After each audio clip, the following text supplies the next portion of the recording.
बाबा। हाँ जी, डायनासोर जानवर किसी युग में है? जोर से बोलिए, खड़े हो जाए चाहे। डायनासोर जानवर, डायनासोर जानवर, हैं? डायनासोर जानवर किसी युग में है? डायनासोर डायनासोर जानवर, डायनासोर डायनासोर, हाँ, किसी युग में है वो जानवर? साइंस में बताते हैं लाखों संवत्सर लगती है, लाखों संवत्सर लगते हैं। जो बताते हैं कि लाखों वर्ष हुए, वो नर बताते हैं, झूठ खंड स्थापन करने वाले या सच खंड स्थापन करने वाला बता रहा है? नर बताते हैं। आपको किसकी बातों पर ज्यादा विश्वास हो जाता है? बाप के फिर पूछते काहे के लिए?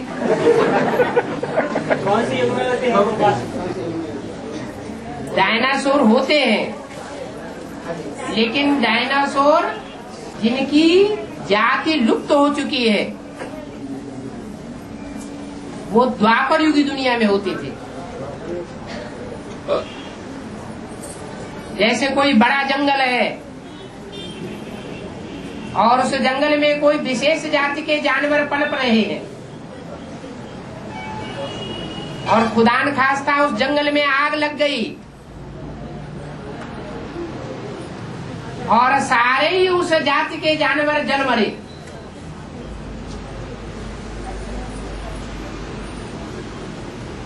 एक बच गया। तो जो एक नर या एक मादा बचेगी,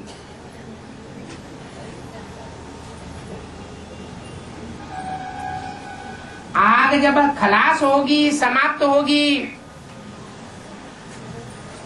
तो दुनिया के जो दूसरे जाति के ब्राह्मण हैं, वो जानवर हैं, उन जानवरों के साथ उसका संसर्ग संपर्क हो सकता है या नहीं? हो सकता है। वो संसर्ग होने से उनकी जाति बदल जाती है और डायनासोर की जाति लोप हो जाती है।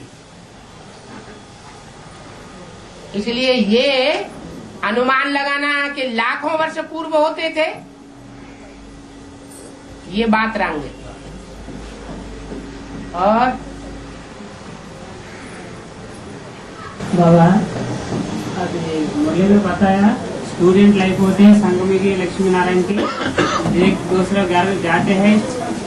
लक्ष्मी नारायण नहीं जाते एक दूसरे के घर, राधा कृष्ण जाते हैं। सुनते सुनते ही तब्दील कर देते हो।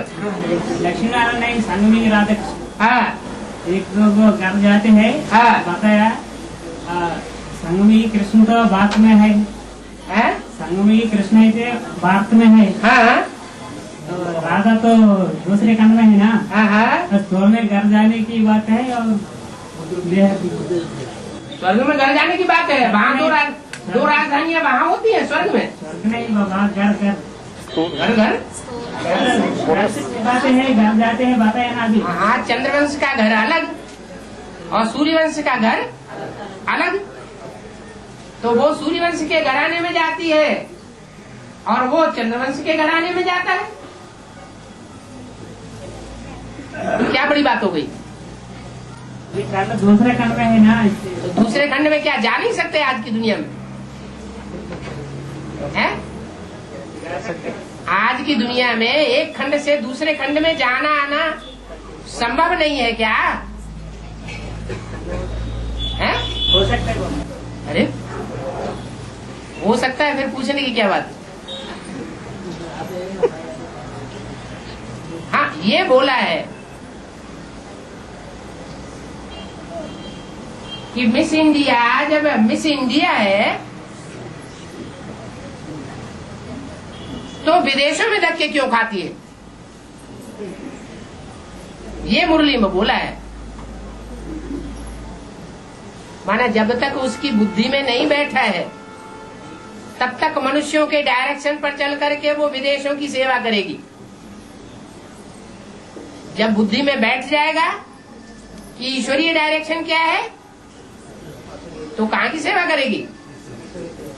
ईश्वरीय सेवा करेगी। खास भारत का पहले उद्धार होगा या विदेश का उद्धार होगा? खास भारतवासियों के लिए आता हूँ और आप सारी दुनिया के लिए आता हूँ। तो बच्चों का भी क्या फर्ज है?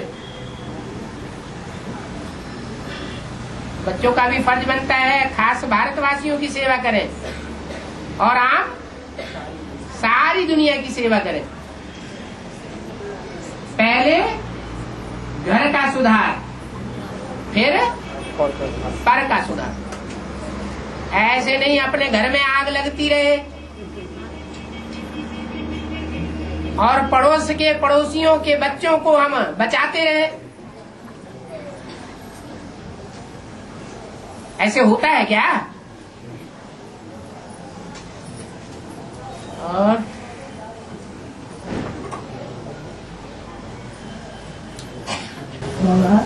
भाव बताते थे और 63 जन में जो काम किया उसी हिसाब जिन साथ संबंध निभाया। अभी शूटिंग फील्ड में तो उदय होता है ऐसे बताया।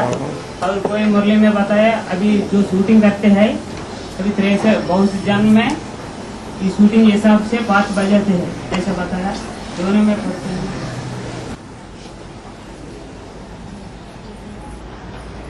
उनकी बात को पूरा किसी ने समझा तो बताओ। बाबा बताते हैं जो 63 जन में जो 5 5 बजाया वो। अरे इनकी बात को समझ लिया तो बताओ जल्दी से। हाँ मैंने ये जो पार्ट बजाया है? 63 जन्मों में जिन आत्मा के साथ पार्ट बजाया हाँ जी, वो भी शूटिंग फील्ड में सामने आते हैं। हाँ जी। फिर जिनके साथ संबंध संपर्क में है वो भी सामने आते हैं। फिर उनमें क्या फर्क है? बात तो एक ही हो गई। 63 जन जिनके साथ पाठ बजाया वो संबंधी भी है, संपर्की भी है। और वो जो आर्टिकल में संबंध संपर्क में है उनमें और उनमें क्या फर्क है? अरे वो यहाँ मन के अंदर संकल्पों में आते हैं और वहाँ कोई जरूरी नहीं है कि वो मन के संकल्प के अंदर ही आकर रह गए हो। वो प्रैक्टिकल पार्ट भी वहाँ उनके साथ चलता है।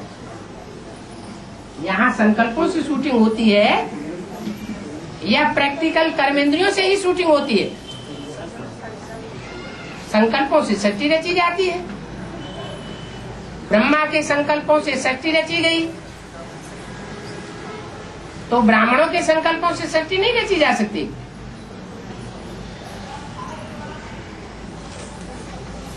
तिरसठ जन्मों में जिनके संसर्ग संपर्क में हम प्रैक्टिकल में आए हैं वो आत्माएं इस संगम युग में हमारे मन के संकल्पों में भी आती हैं।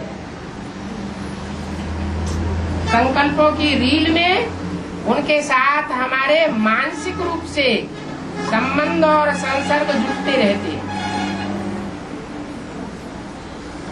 और हाँ जी, सोने के बाद है? सोने के बाद सोने के बाद आत्मा कहाँ जाए? जब हम सो जाते हैं तब आत्मा कहीं नहीं जाती है, नील अवस्था में रहती है, जाती कहीं नहीं है। जैसे परमधाम में आत्माएं नील अवस्था में रहती है, कहीं जाने आने की बात नहीं है। जैसे सूक्ष्म वतन में शरीर नहीं होता, मन बुद्धि से आत्मा भटकती है, ऐसे ही स्वप्न में मन बुद्धि से आत्मा दुनिया में भटकती है। उसे नील स्टेज नहीं कहेंगे। और जागृत अवस्था में साकारी स्टेज में आत्मा अनुभव करती है। साकार कर्मेंद्रियों के सुख दुख का अनुभव करती है। तो साकारी स्टेज का अनुभव जागृत अवस्था और आकारी स्टेज का अनुभव स्वप्नावस्था, और सोते समय जो सुसुप्ति अवस्था बनती है निम्न स्टेज, वो है परमधाम की बीज रूप स्टेज। और अभी दौरान बोला दादा आणि जन्म जन्मांतर एक से ही 7 निभाते हैं, तो रामवाली रचना दूसरे दूसरे घर में जाते हैं ना, हाँ, वो तो बाप है ना। उनके साथ राधा भी जाते हैं ना जाते? नहीं, राधा चंद्रवंश की है या सूर्यवंश की है? सूर्य का कनेक्शन सभी ग्रहों से है या चंद्रमा का कनेक्शन सभी ग्रहों से है? सूर्य का कनेक्शन सब ग्रहों से है। चाहे कोई भी धर्मखंड वाले हो, वो विश्व का पिता है और माता भारतवासी है। माता घर संभालती है और बाप बाहर संभालता है।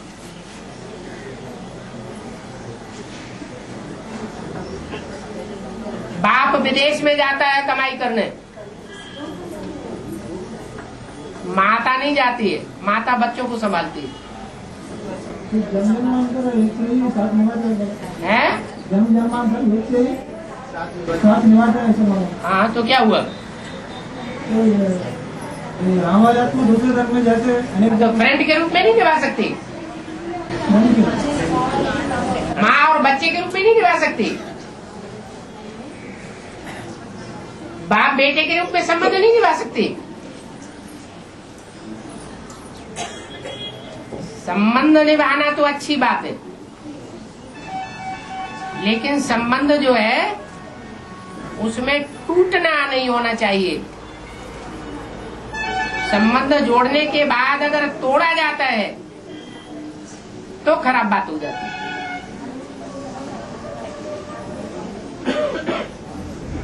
इसलिए भारतवासियों के लिए गाया हुआ है मर्यादा पुरुषोत्तम।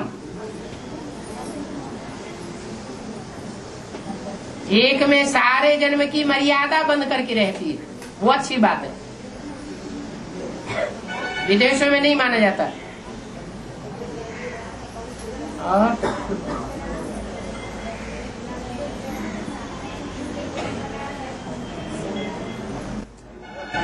करने के लिए शरीर अंत में बर्फ में दब जाते हैं ना, इस समय शरीर को दुख लाते हैं नहीं लाते?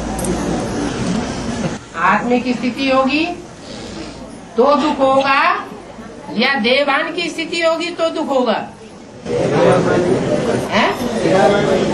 देह अभिमान की स्थिति होगी तो दुख भासेगा। आत्मिक स्टेज होगी, आत्मा एक जगह एकाग्र हो चुकी होगी, तो देह के अंगों में कहाँ क्या हो रहा है ये अनुभव होगा ही नहीं।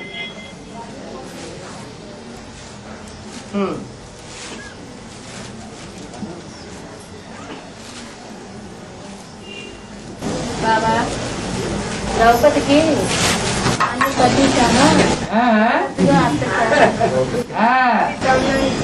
तुम सब द्रौपदियाँ हो तो हम भी द्रौपदी बनेंगे। ये दिमाग में हमारे बात बहुत चलती है। जब द्रौपदी इतनी ऊंची नारी, जो नारी से नारायणी बन सकती है, और उसको 5 पति थे, तो हमारा भी चिंतन चलता है कि 5 पति होना चाहिए या नहीं होना चाहिए। पति का अर्थ होता है पाति। पति माना पाति अर्थात रक्षा करने वाला। जो भी ब्रह्मा कुमारी है या प्रजापिता ब्रह्मा कुमारी है, बाबा का घर संभालने के लिए कहीं जाती है या उनका ट्रांसफर कहीं दूसरे मिनी मधुबन में होता है, तो वहाँ उनकी रक्षा करने के लिए कोई न कोई भाई निमित्त बनता है या नहीं बनता है? बनता है। एक सेंटर में गया तो एक निमित्त बना, दूसरे सेंटर में गया तो दूसरा निमित्त बना, तीसरे सेंटर में गया तो तीसरा निमित्त बना। उसके लिए कोई जरूरी है कि कर्मेंद्रियों का ही संबंध हो जाए तब पति बनेगा? जरूरी है? है? नहीं ना। तो ये अपने अपने सोच की बात है।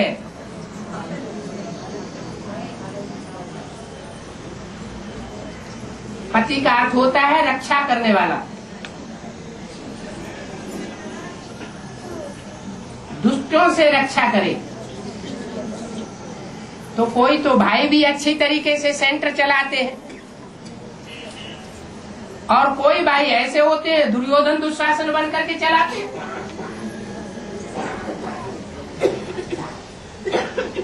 ताली दोनों हाथों से बजेगी या एक हाथ से बजेगी? एक की इच्छा होगी, दूसरे की इच्छा नहीं होगी। तो आश्रम में रहने वाली कन्या माता को कोई जबरदस्ती कुछ नहीं कर सकता। बाबा ने बताया है, कोई तुमको हाथ लगावे तो जोर से थप्पड़ मारो, नहीं माने तो जोर से चिल्लाओ बाबा बाबा बाबा, कोहराम मचा के रख दो, भाग जाएगा।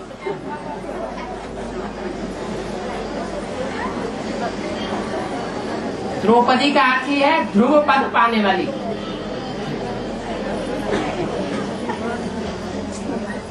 कैसा पद पाने वाली? ध्रुव है जिसका पद। जैसे ध्रुव तारा ऊंची स्टेज में चमक रहा है, अपने स्थान से टलता नहीं,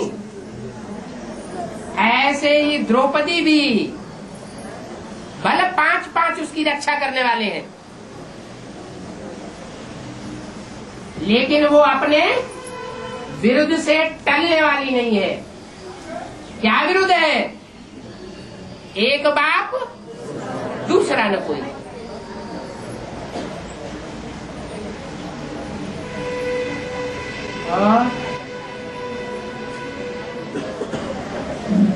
दादा, मेरे भाई पूछ रहे जो भी इंस्पिरेशन पार्टी जैसा काम कर रहे हैं, जो भी इंस्पिरेशन पार्टी कर रहे हैं ना, इंस्पिरेटिंग पार्टी, हाँ, वो सिर्फ चंद्रवंश की आत्मा है, दूसरे धर्म की आत्माएं भी कर सकते हैं सर? हाँ, दूसरे धर्म की आत्माएं आधार मूर्तों में अर्थात बेसिक नॉलेज वाली पार्टी में जो शरीर छोड़ रहे हैं, उनमें भी तो दूसरे धर्म के हैं ना। और एडवांस पार्टी में भी बीज रूप आत्माएं अलग अलग धर्मों के छिलके वाली है। तो जो जिससे कनेक्टेड है वो उनमें प्रवेश करके पार्ट बजाती है, जिनका जिससे हिसाब किताब है। शरीर छोड़ने वाले इंस्पिरेटिंग पार्टी में जा रहे हैं, बेसिक नॉलेज वाले।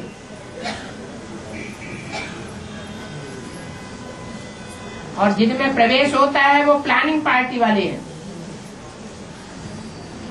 ज्ञान की प्लानिंग करते हैं नई दुनिया बनाने के लिए। और जोर से बोलो।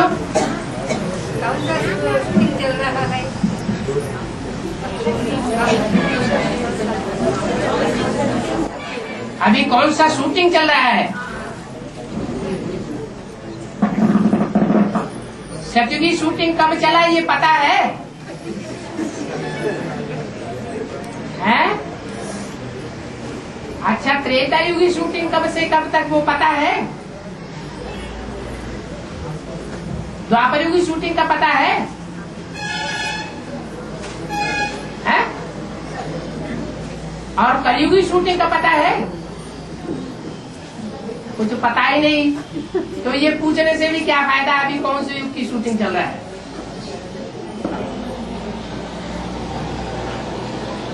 मनसा के संकल्पों से सृष्टि रची जाती है ब्रह्मा के द्वारा।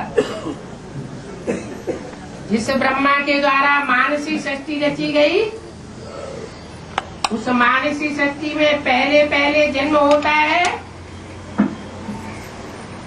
4 ब्राह्मणों का,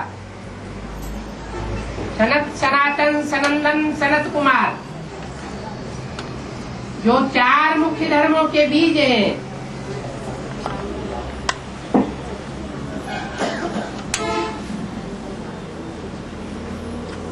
सत्य की शूटिंग भी होती है। वो 4 घोड़ों की गाड़ी यज्ञ के आदि में भी थी।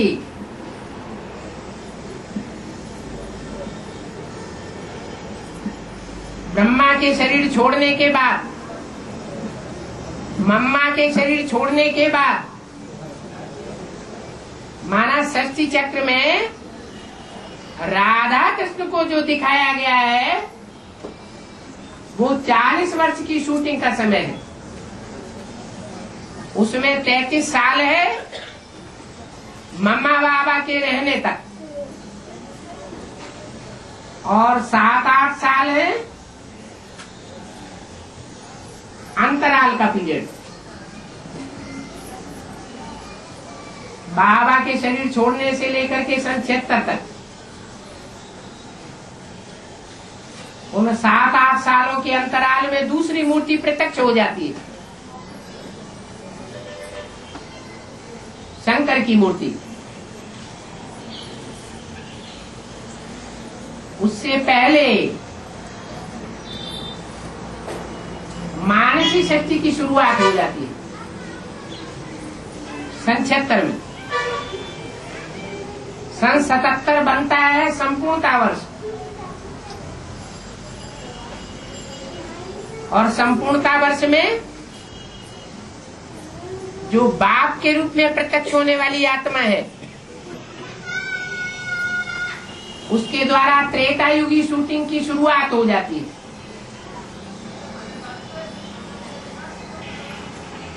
राम राजा, राम प्रजा, राम साहूकार, ये त्रेता युगी शूटिंग कब तक चलती है?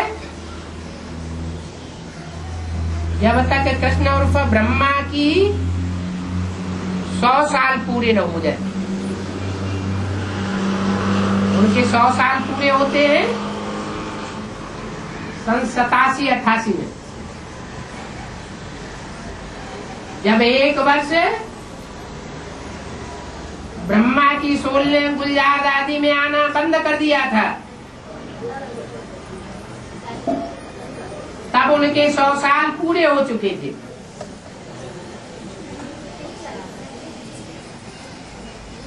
ब्रह्मा मृत्युलोक में खलास हो जाता है, तो ब्रह्मा का मृत्युलोक समाप्त होने के बाद अमर लोक शुरू होता है। इसलिए यादगार बनाई हुई है, पीपल के पत्ते पर नवैया बना करके संसार सागर में कृष्ण उर्फ ब्रह्मा की सोल आराम से गर्भ महल में बैठी हुई है, और द्वापर युग की शूटिंग शुरू हो जाती है।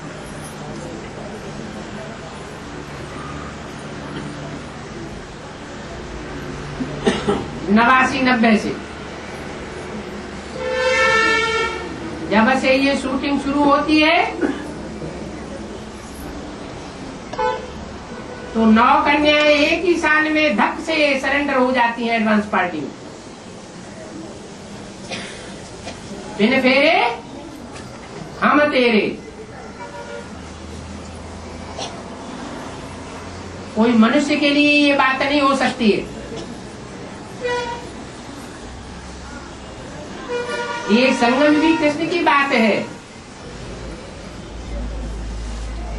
जो संसार में भगवान के रूप में गाया जाता है।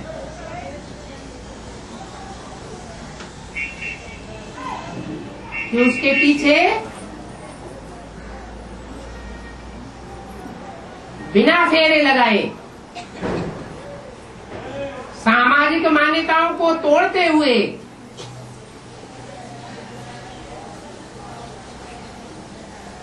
नौ कन्याएं एक साथ भगवान बाप की बन जाती है।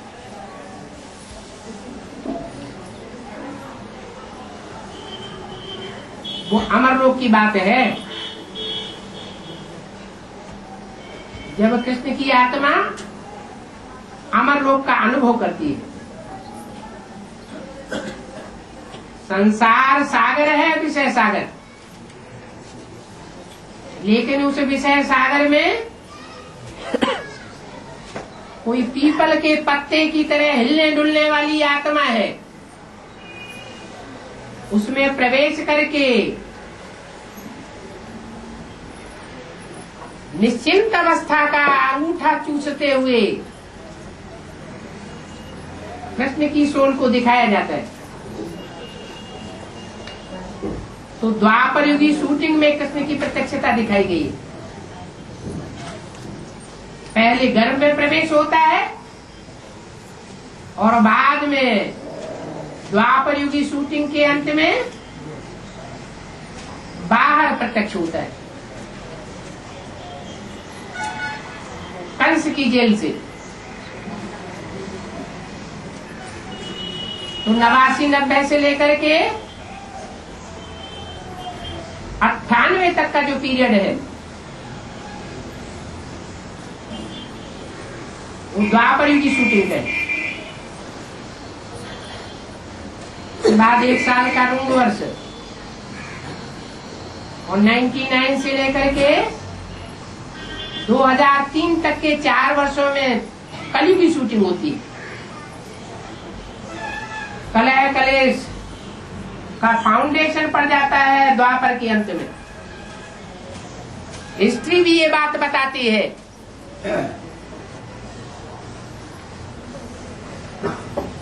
कि द्वापर युग में लड़ाई झगड़े धर्म के नाम पर नहीं होते थे। धर्म की बातों को लेकर के लड़ाई झगड़े नहीं होते थे।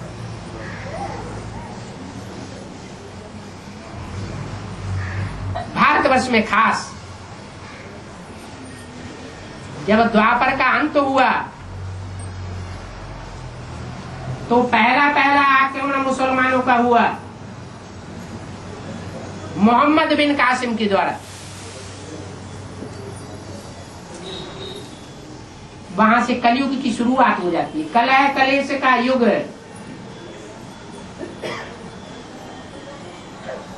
माना जैसे ही कृष्ण प्रत्यक्ष होता है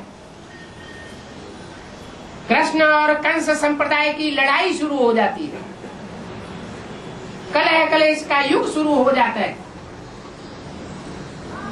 98-99 से लेकर के 2004 तक ये पीरियड चलता है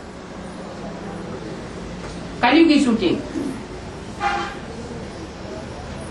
उसके बाद जैसे पहली मूर्ति को प्रत्यक्ष होने में 14-15 साल लगे। सन 36 में ब्रह्मा प्रत्यक्ष नहीं हो गया, न ब्रह्मा कुमारी विद्यालय बन गया, नाम फिर भी ओम मंडली रहा। कब से ब्रह्मा कुमारी विद्यालय प्रत्यक्ष हुआ? जब से ब्रह्मा नाम से प्रत्यक्ष हुआ। तो पहला सेंटर 51, 52, 53 में दिल्ली के कमला नगर सेंटर में खुला और ब्रह्मा के रूप में तब प्रत्यक्ष हुआ जब कराची में उनके द्वारा मुरली चलना शुरू हुई।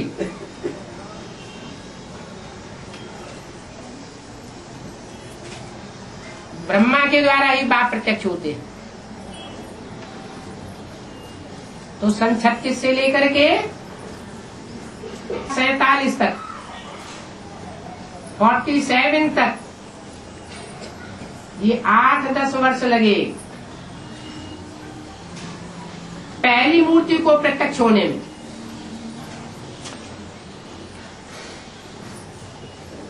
ऐसे ही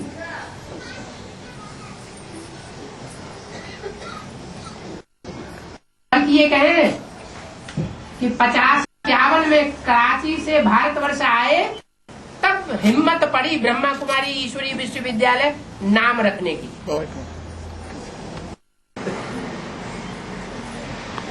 संसार में ब्रह्मा कुमारी और ब्रह्मा नाम की प्रत्यक्षता कब से हुई?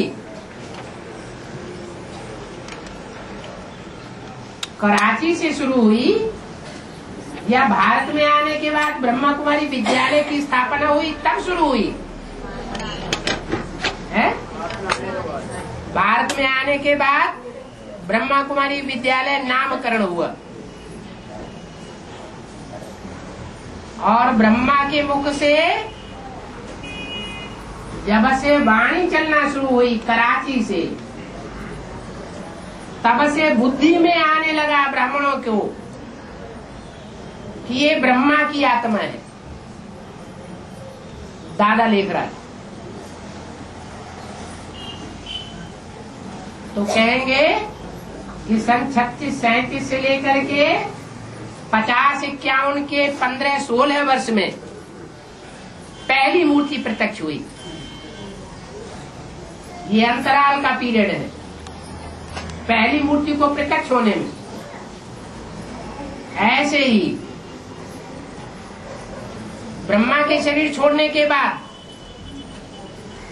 दूसरी मूर्ति को प्रत्यक्ष होने में कितना समय लग गया?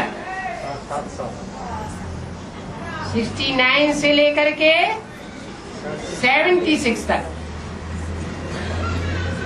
ये 7-8 साल का पीरियड अंतराल का समय है। ब्रह्मा की मूर्ति गई और दूसरी मूर्ति रंगमंच पर प्रत्यक्ष हुई। ऐसे नहीं ब्रह्मा का पाठ खलास हो गया। ब्रह्मा का पाठ भी चलता है और दूसरी मूर्ति शंकर का पाठ भी चलता है। ब्रह्मा है माना बड़ी माँ है तो जरूर कोई स्त्री चोले के द्वारा पाठ बजाती है, जिसे शंकर का पात्रधारी सर माथे पर स्वीकार करता है।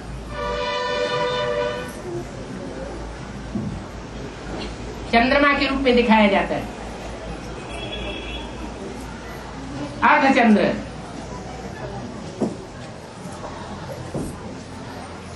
ये दूसरी मूर्ति प्रत्यक्ष होती है। ऐसे ही दूसरी मूर्ति का कार्यकाल भी 30-33 साल का है। जैसे ब्रह्मा ने 33 साल पूरे होने पर मूर्ति का रूप छोड़ दिया, अमूर्त रूप धारण कर लिया। 18 जनवरी 69 तक मूर्त था, उसके बाद अमूर्त हो गया, मूर्ति खलास हो गई, गुप्त हो गई। पाठ नहीं गुप्त हुआ, क्योंकि बोला हुआ है स्थापना के कार्य में ब्रह्मा का पाठ अंत तक नुदा हुआ है। ऐसे ही दूसरी दो मूर्तियों का पाठ भी अंत तक नुदा हुआ है। ऐसे नहीं कि शंकर की मूर्ति का पाठ 30 साल पूरे होने के बाद खलास हो जाता है। हाँ, जो विधर्मी आत्माएं हैं, विमुख आत्माएं हैं, विमुख रहने वाले ब्राह्मण परिवार के लोग हैं, दूसरे धर्मों का छिलका जिनके ऊपर चढ़ा हुआ है, उनके लिए गुप्त हो जाता है और बच्चों के सामने बाप प्रत्यक्ष हो जाते हैं। जैसे 4-6 साल की वाणी के अंदर ही अव्यक्त बाप दादा ने बोला हुआ है कि बाप दादा दुनिया की नजरों से, दुनिया वालों की नजरों से गुप्त हो गए और बच्चों के आगे प्रत्यक्ष हो गए। अभी भी ये पाठ चल रहा है। तो ऐसे नहीं कि ब्रह्मा की मूर्ति और शंकर की मूर्ति का पाठ खत्म हो गया। पाठ तो चालू रहता है जब तक पूरी स्थापना न हो जाए, जब तक 100% पालना का रूप प्रत्यक्ष न हो जाए, और जब तक 100% 500-700 करोड़ की दुनिया का विनाश न हो जाए, तब तक तीनों मूर्तियां प्रत्यक्ष होकर के रहेंगी।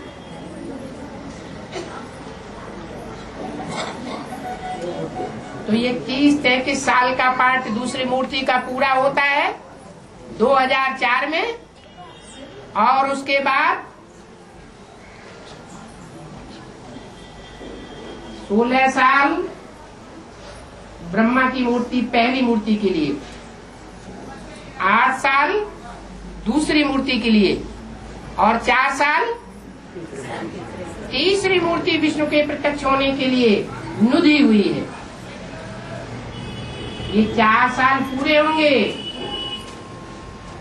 और विष्णु की मूर्ति जो संस्कारों को परिवर्तन करने वाली मूर्ति है, वो ब्राह्मणों की दुनिया में नंबरवार के सामने प्रत्यक्ष होने लगेगी। ऐसे नहीं सबके सामने एक साथ। दूसरी मूर्ति शंकर की मूर्ति सब ब्राह्मणों के सामने प्रत्यक्ष हो गई क्या क्षेत्र में है? ऐसे ही ब्रह्मा की मूर्ति सन 47-48 में जो भी कराची में ब्राह्मण परिवार था सबके सामने प्रत्यक्ष हो गई क्या? कोई की बुद्धि में बैठा, कोई की बुद्धि में उतना नहीं बैठा। जिनकी बुद्धि में नहीं बैठा था, जब माउंट आबू आने के बाद 53-54 में बैगरी पाठ चला तो वो सब छोड़ करके चले गए।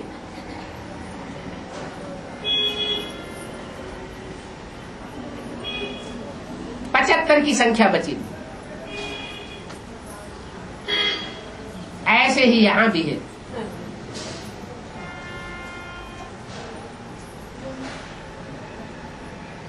दूसरी मूर्ति के बाद तीसरी मूर्ति प्रत्यक्ष होती है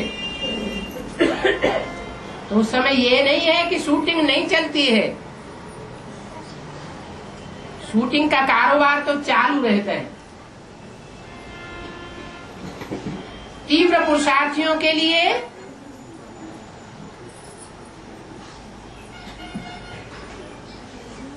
वो ऐसा पीरियड है जैसे फाइनल एग्जाम होने के बाद थोड़े दिनों के लिए छुट्टी कर दी जाती है।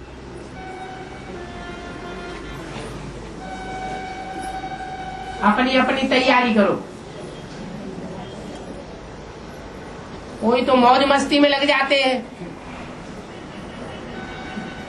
और कोई तीव्र गति से तैयारियां करने लग पड़ते हैं।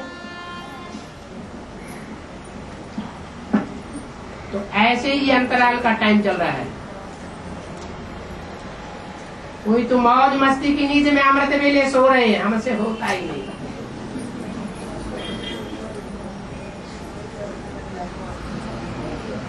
और कोई तो अलर्ट होकर के पुरुषार्थ कर रहे हैं।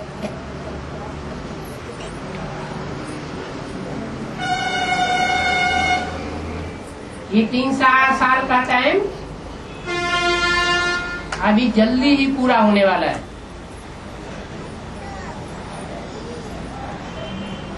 कोई के लिए सतो प्रधान स्टेज की शूटिंग हो रही है, कोई के लिए सतो सामान्य पुरुषार्थ की शूटिंग हो रही है, कोई के लिए द्वापर युगी रजो प्रधानता की शूटिंग हो रही है, और कोई के लिए तामसी स्टेज की शूटिंग हो रही है।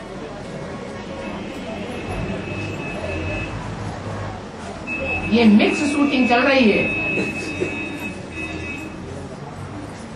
ये नहीं कहा जा सकता कि सबके लिए एक युग की शूटिंग चल रही है। जैसा जैसा जिसका पुरुषार्थ वैसी वैसी उसके लिए शूटिंग। कोई आत्माएं अभी भी तीव्र गति से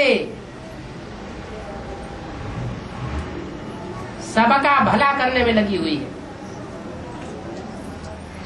चढ़ती कला तेरे बहाने सर्व का भला। और कोई आत्माएं अपने ही धंधे धोरी में मस्त हो गई है।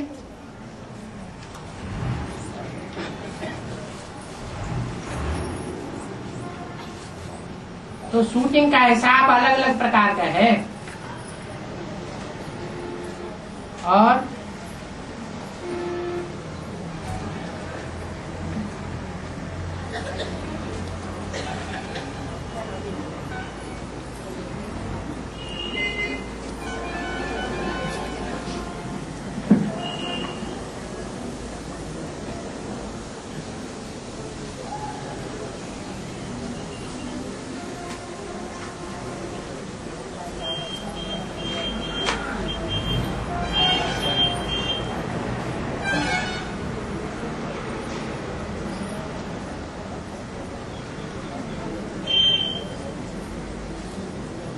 और 15-20 मिनट। हाँ जी,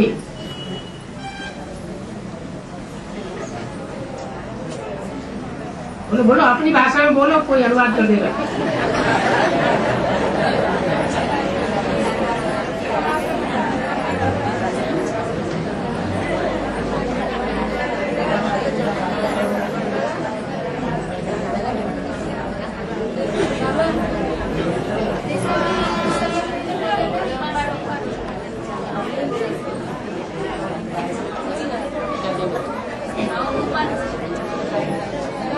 हाँ, अरे शांत रहो भाई। हाँ, पहले आप बोले ना, मैंने सूर्यवंशी जो कृष्ण है हैं? सूर्यवंशी जो कृष्ण है हाँ वो राधा के यहाँ जा सकता है। हाँ, राधा चंद्रवंशी कृष्ण के यहाँ आ सकती है, लेकिन पहले कौन किसके यहाँ जाता है? वही तो बोल रहे हैं, मैंने सूर्यवंशी की तो चंद्रवंशी के यहाँ जा नहीं सकते ना। जा नहीं सकते मना, जब तक राधा ना आए तब तक नहीं जा सकते। फिर कैसे जाना हैं? जाना है कैसे? और सूर्यवंशी ऊंचे कुल का या चंद्रवंशी ऊंचे कुल के? अपनी ऊंचाई का भान किसको रहेगा? है? सूर्यवंशी को सूर्यवंश वालों को ज्यादा फकुर रहेगा कि हम सूर्यवंश के हैं, तो हम कोई के सामने क्यों झुके? इसलिए पहले चंद्रवंशी राधा को आना पड़े। मुरली में भी बोला है, कृष्ण सूर्यवंश का और राधा चंद्रवंश की। तो सूर्यवंशी कृष्ण तो चंद्रवंशी राधा के यहाँ जा न सके, इसलिए पहले राधा को आना पड़ता है। नारी को लाज रहती है ना, है? नारी को लाज रहती है ना, इस बात की लाज? नारी होने का। नारी होने का? नारी होने का लाज जो है विदेशियों को होता है या स्वदेशियों को होता है? स्वदेश में। तो राधा विदेश में है या स्वदेश में?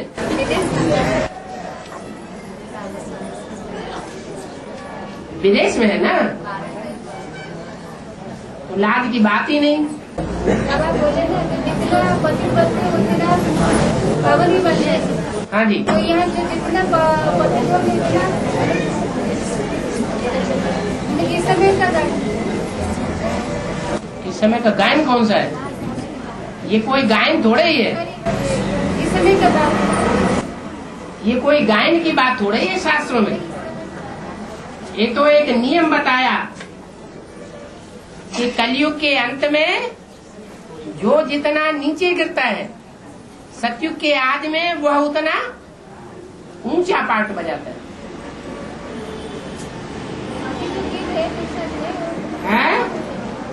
अभी जो पुस्तक में गिर रहे हाँ, वो अपने को पुरुषार्थ में गिर रहे हैं, वो दो तरीके से गिर रहे हैं।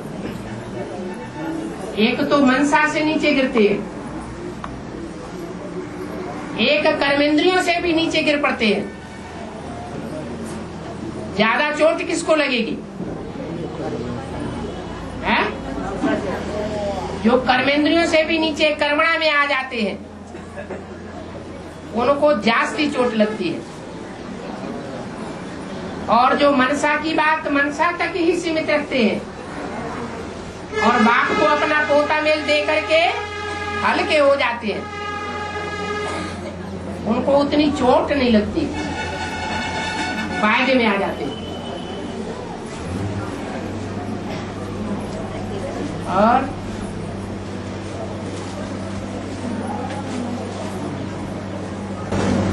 बाबा जो जितना पतित है वो इतने कुशल करते हैं, जो ज्यादा पतित है वो आत्मा इतने कुशल करते हैं, जो ज्यादा पतित है वो उतना ही कुशल करते हैं क्या? उतना ही। जो अभी ज्यादा पतित हैं वो घाटे में आ गए, क्योंकि बाबा ने बोल दिया है तुम बच्चों को नई दुनिया की सौगात बाप दादा ने दे दी है। तो जब सौगात दे दी है तो पतितपने की शूटिंग करेंगे या पावन होने की शूटिंग करेंगे?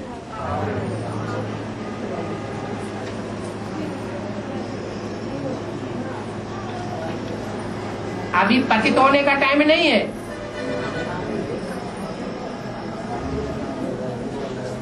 बाप आया हुआ हो,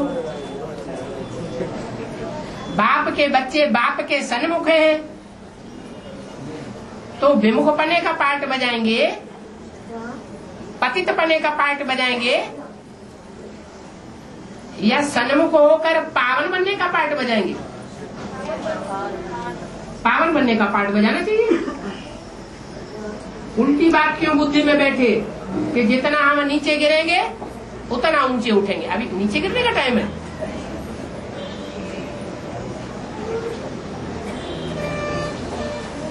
और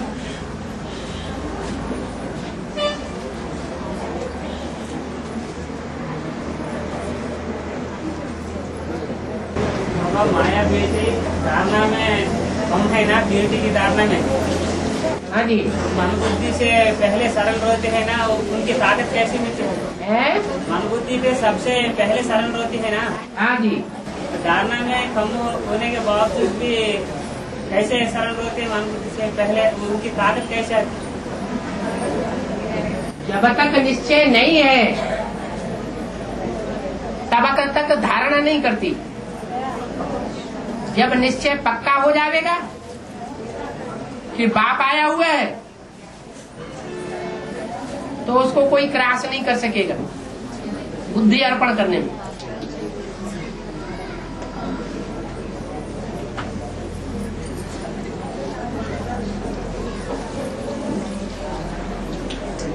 पत्थर बुद्धि को पारस बुद्धि बनाने वाला कौन?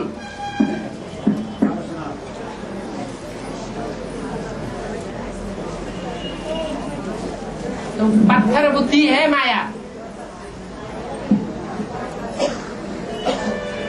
जब तक निश्चय पक्का ही नहीं हुआ है तो शूटिंग कैसे शुरू हो जाएगी?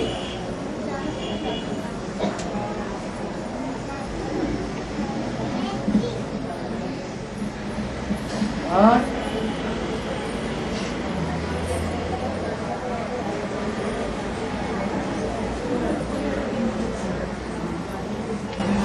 सोलह हंस होती है, दूध पानी अलग कर देते हैं, ऐसे बोलते हैं ना। 16 हंस होती है बाबा, हंस 16 हंस होती है। बेहद ही ब्राह्मण की बात है। 16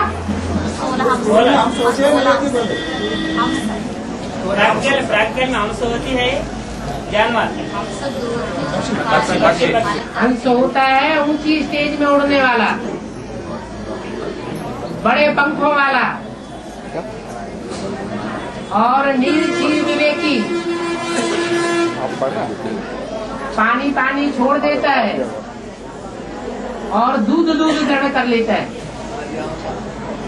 बाप जो ज्ञान सुनाते हैं वो क्षीर सागर का ज्ञान है, और मनुष्य जो ज्ञान सुनाते हैं वो पानी के गंगा बहाते हैं। तो जो पक्की ब्राह्मण आत्माएं हैं, नीर क्षीर विवेकी हंस हैं, ऊंची स्टेज में उड़ने वाले हैं और ज्ञानमान सरोवर के किनारे रहने वाले हैं, वो दूध ही दूध पीते हैं और मनुष्यों के द्वारा सुनाया हुआ ज्ञान जल ग्रहण नहीं करते। मनुष्य पानी देते हैं जिसको बिलोने से सार नहीं निकल सकता, और भगवान जो सुनाते हैं उस ज्ञान को बिलोने से सार निकलता है, मक्खन निकलता है। पानी को बिलोने से मक्खन नहीं निकलता, न नई दुनिया बन सकती है। इसलिए हंस को नीर क्षीर विवेकी कहा जाता है। में है हंस बाबा है में हंस लग गए। जो आप है वो हंस वृत्ति के हैं या नहीं है? जो अष्टदेव है वो हंस वृत्ति के हैं या कौआ वृत्ति के हैं? वो मनुष्यों के ज्ञान को ग्रहण करने वाले हैं, पानी को ग्रहण करने वाले हैं, या क्षीर सागर में रहने वाले नारायण के ज्ञान को ग्रहण करने वाले हैं? वो किसके नजदीक रहने वाले? ज्ञानमान सरोवर के नजदीक रहने वाले।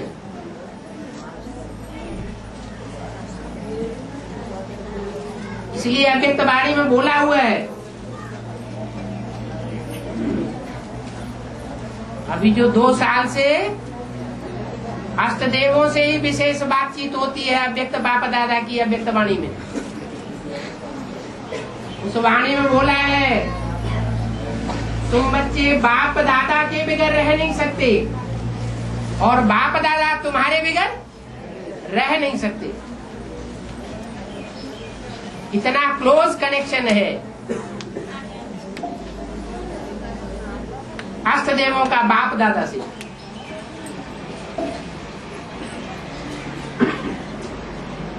और बाबा शास्त्र में भीष्म कौन बेहद गंगा पुत्र कहा, बेहद कौन?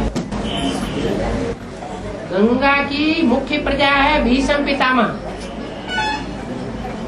गंगा के किनारे चौकड़ी मार के बैठते हैं सन्यासी लोग,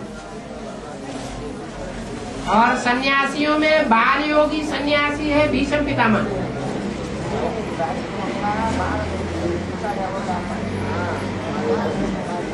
इसलिए भीष्म पितामह को गंगा पुत्र कहा जाता है।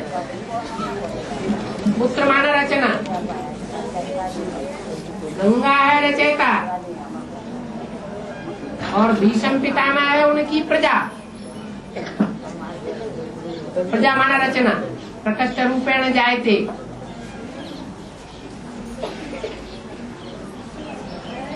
तो गंगा का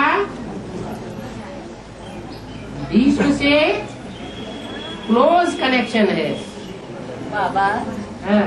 మీరు సనాతన ధర్మానికి మీరు ఆత్మధర్మానికి వేరేంటి మరి सनातन वाले कैसे पता चलेगा? हैं? सनातन वाले करके कैसे पता चलेगा? हाँ। बाप आया हुआ है तो बाप के बच्चे मातृभाषा बोलेंगे या दूसरी भाषा बोलेंगे?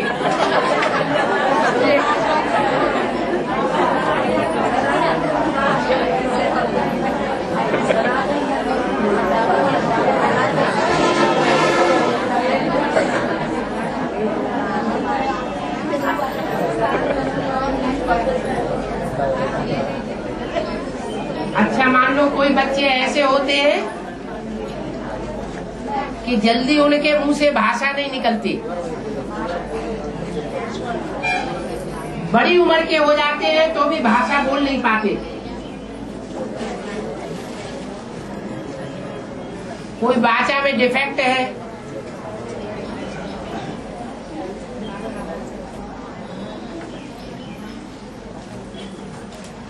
तो पुरुषार्थ करके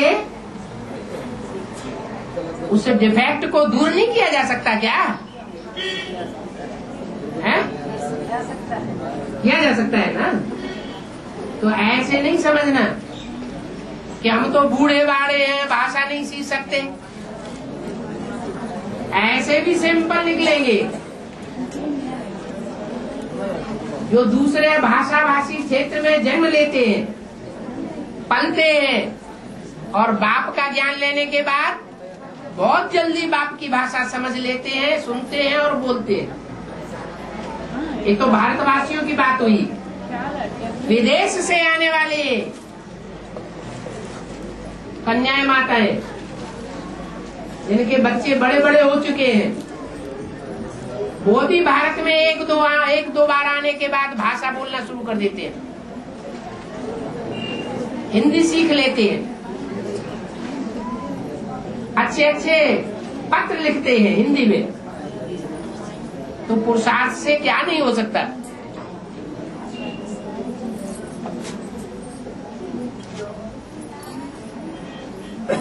और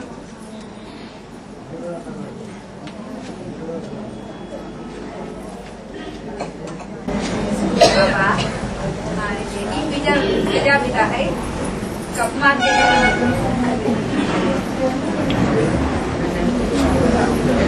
एक बार फिर रिपीट करो। बाबा एक ही बाबा है, प्रजापिता लोग कब मानते हैं? बाबा तो प्रजापिता है, बोलते कब प्रजापिता है तभी कब मानेंगे। कौन मानने की बात कर रहे हैं? सब लोग माने 500 करोड़ है। 500 करोड़ जब मानेंगे, जब 500 करोड़ के ऊपर विनाश बरपा होगा, जब दुनिया का विनाश होगा तो जान जाएंगे कि विनाशकारी मूर्ति कौन सी है।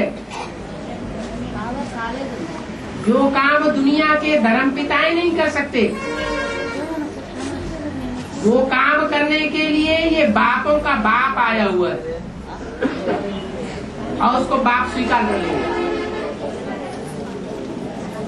प्रजापिता माना सारी मनुष्य शक्ति का पिता। जो नास्तिक से नास्तिक एटम बम बनाने वाली आत्माएं हैं, वो भी अंत समय में त्राहिमाम कर जाएंगी, बाप स्वीकार कर लेंगी, नास्तिक से आस्तिक बन जाएंगी।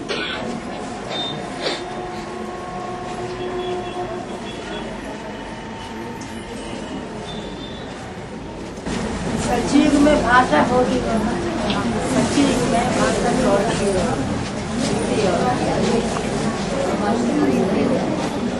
ये बताएं कम बोलते हैं या ज्यादा बोलते हैं?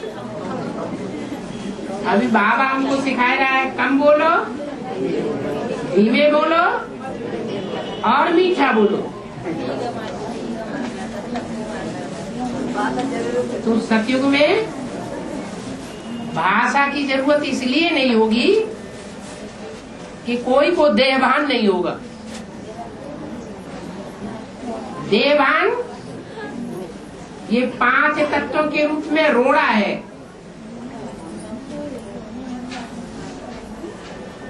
आत्माभिमानी आत्मा जब बनेगी तो दूर बैठी हुई आत्माओं को भी अपना संदेश भेज सकेगी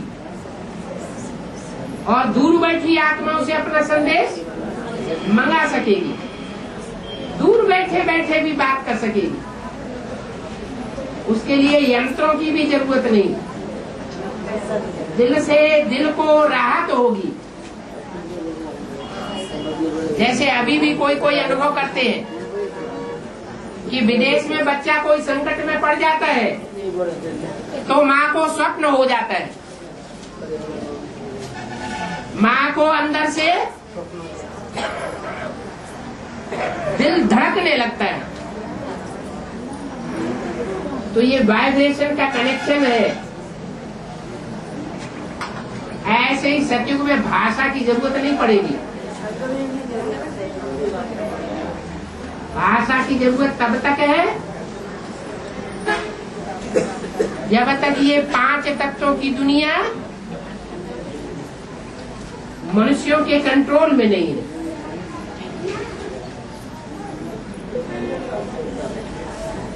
ओम शांति।